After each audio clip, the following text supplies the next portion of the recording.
BRK భక్తి ఛానల్కి స్వాగతం. నేను పద్మ. మనతో పాటు స్టూడియోలో ఉన్నారు శ్రీచక్రపీఠం వ్యవస్థాపకులు, ప్రముఖ జ్యోతిష్య పండితులు డాక్టర్ ప్రదీప్ జోషి గారు. వారిని అడిగి మనకున్న సందేహాలన్నింటినీ కూడా నివృత్తి చేసుకునే ప్రయత్నం చేద్దాం. నమస్కారం గురుగారు. శ్రీమాత్రే నమః. గురుగారు, 15 నుంచి గురువు స్థానం మారబోతుంది. అంటే ఏ రాశులకి ఎలా ఉండబోతుంది? శ్రీ గురుభ్యో నమః. శ్రీమాత్రే నమః. దేవానాం చ ఋషీణాం చ గురుం కాంచన సన్నిభం వందనీయం త్రిలోకేశం తం నమామి బృహస్పతి. శ్రీమాత్రే నమః. ఇందాక ఒక శ్లోకం చెప్పాను. దేవానాం చ గురూణాం చ దేవానాం చ ఋషీణాం చ గురుం కాంచన సన్నిభం. అంటే దేవతలకు మరియు ఋషులకు ఆయన గురువు ఎలా ఉంటాడు అంటే కాంచన సన్నిభం, అంటే బంగారు మేణి వర్ణములో మెరుస్తూ ఉంటాడు. కాంచన సన్నిభం వందనీయం త్రిలోకేశం, అంటే 3 లోకాలకు కూడా ఆయన గురువు. వందనీయం తం నమామి బృహస్పతి. ఆ బృహస్పతి గ్రహానికి నమస్కారం. బృహస్పతి గ్రహము అదృష్ట యోగప్రదమైనటువంటి గ్రహము. ఉన్నటువంటి నవగ్రహాల్లో సంపదను, స్థైర్యాన్ని, సంతానాన్ని, అదేవిధంగా ధర్మబద్ధమైనటువంటి మార్గాన్ని, ఇవన్నీ కూడా ప్రసాదించేది గురుగ్రహం. ఇక దాని తర్వాత last and final and the best, అంటే ఈ సంవత్సరం నంబర్ 1 ఎవరికి బాగా కలిసి వస్తాడు అంటే గురుగ్రహము సింహరాశి వారికి కలిసి వస్తాడు. సింహరాశి వారికి 11వ ఇంట్లో గురువు వస్తున్నాడు. అయితే వీళ్ళకి కేవలం 8 నెలలు మాత్రమే యోగిస్తాడు. బాగా గుర్తుపెట్టుకోండి, 8 నెలలు మాత్రం యోగిస్తాడు. మే నుంచి అక్టోబర్ వరకు, అక్టోబర్ దాటితే మళ్ళీ ఫిబ్రవరి, ఏప్రిల్, మే, ఈ 3 నెలలు మాత్రం కలిసి వస్తాడు. మళ్ళీ మిగతా టైం దేంట్లో కూడా కలిసి రాడు. బాగా గుర్తుపెట్టుకోండి. ఎందుకోసం అంటే గురువు వక్రత్వంలోకి వెళ్తాడు. ఒక 2 నెలలు వక్రత్వంలోకి వస్తాడు, 2 నెలలు ద్వాదశంలోకి వస్తాడు. కాబట్టి ఎంత సంపాదించుకుంటారో అంతా పోగొట్టుకుంటారు. 2 నెలల్లో అక్టోబర్ నవంబర్లో మొత్తం పోగొట్టుకుంటారు. 2 నెలలు చాలా జాగ్రత్తగా ఉండాలి. అక్టోబర్ నవంబర్లో అందరికీ కళ్ళద్దాలు కొనిచ్చేసేయాలి. ఇంట్లో ఉండే వాళ్ళందరికీ బ్లాక్ కళ్ళద్దాలు కొనియాలి. షాపింగ్ ఎక్కడికి తీసుకెళ్ళొద్దు.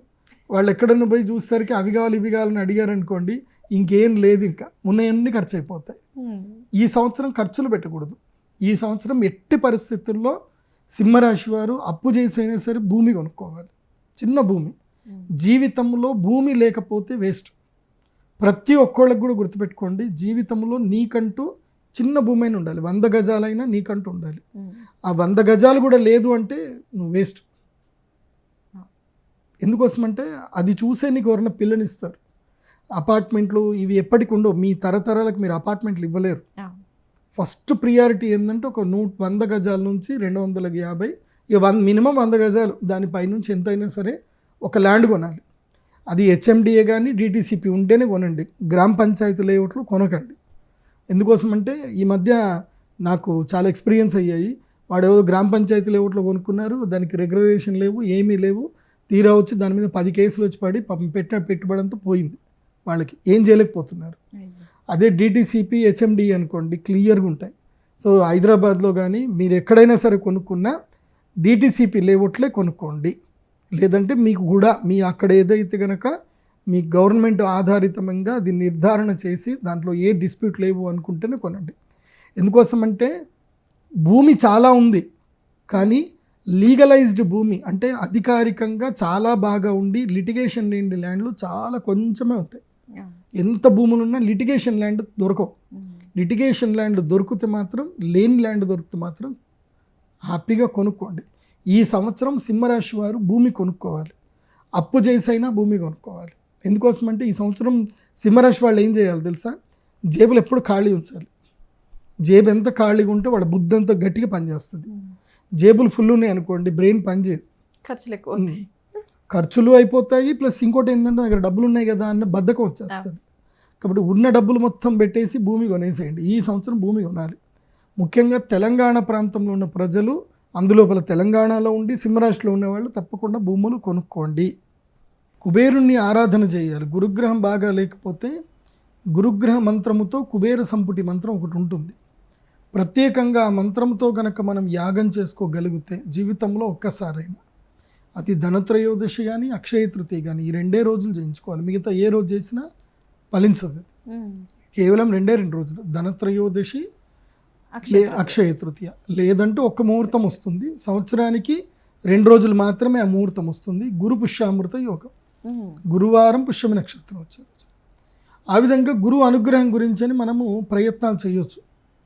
అయితే గోచార రీత్యా కూడా గురువు వస్తే, జాతకంలో గురువు బాగా ఉండాలి, గోచారంలో కూడా. గోచారం అంటే ప్రతి సంవత్సరము గురుగ్రహము మారుతూ ఉంటాడు.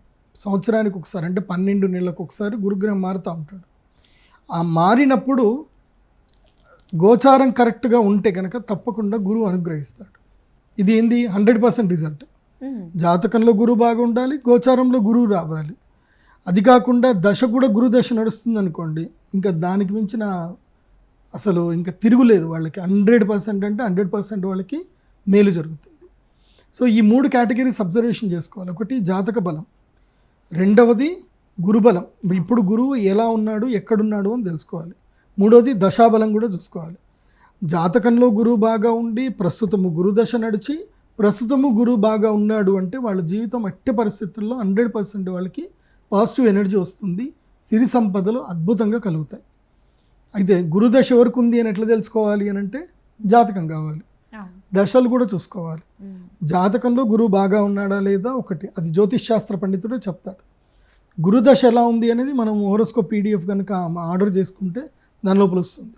ఇప్పుడు నా వెబ్సైట్లో ఉంటుంది, pradeepjoshi.com వెబ్సైట్లో మీరు హోరోస్కోప్ PDF ఆర్డర్ చేసుకోండి. మీకు గురుదశ ఎప్పుడు వస్తుంది అనేది క్లియర్గా మీకు ఉంటుంది. దాని లోపల దశ, అంతర్దశ, ప్రత్యంతర దశలు, సూక్ష్మ దశలు ఉంటాయి. సో ఇప్పుడు మీరు అడిగింది ఏంటి అంటే ఈ పరిస్థితికి ఇప్పుడు రావాలి. ఈ 2 తెలుసుకోకుండా గురుగారు చెప్పారు నాకు బాగుంది అని చెప్పేసి అని ముందుకెళ్తా అంటే మాత్రం కరెక్ట్ కాదు. ఇవి 2 పరిశీలన చేసుకోవాలి. జాతకంలో గురుబలం ఎంత బాగా ఉందో లేదో చూసుకోవాలి. నెక్స్ట్ ప్రస్తుతం ఏ దశ నడుస్తుందో కూడా చూసుకోవాలి.